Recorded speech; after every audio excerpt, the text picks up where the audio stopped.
அதாவது சரியா பிரிச்சிட்டீங்கன்னா அந்த பொண்ணு உனக்கு. ஆமா அப்படியா?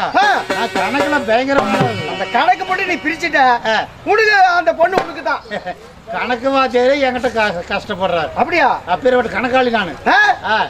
எங்க அப்பா அம்மா வந்து சாவரும் போது எங்களுக்கு வந்து ஒரு அப்பா அம்மா செத்து போயிட்டாங்க. சரி. அதனால போகும்போது சொத்து சுகம் எதுவும் வைக்கல.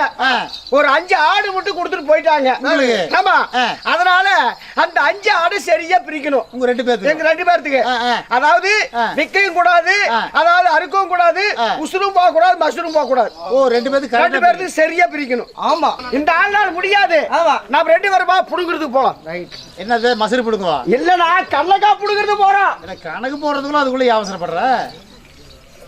டக்குனு மூடி நான் நேரம் ஆகுதுல்ல. 5 ஆடு பிரிக்கணும். ஆமா 5 ஆடு சரியா பிரிக்கணும். இப்படி பார்த்தா அது கணக்கு இப்படி. இப்படி பார்த்தா இப்படி கணக்கு.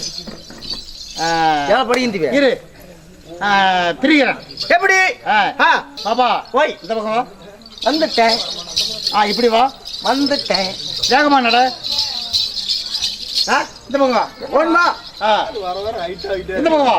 ஆமா உக்காக்கு இது 8 குதி. 8 குதி. ஒண்ணு தானே இருக்குது. 8 குதி. 8 குதிக்குதா?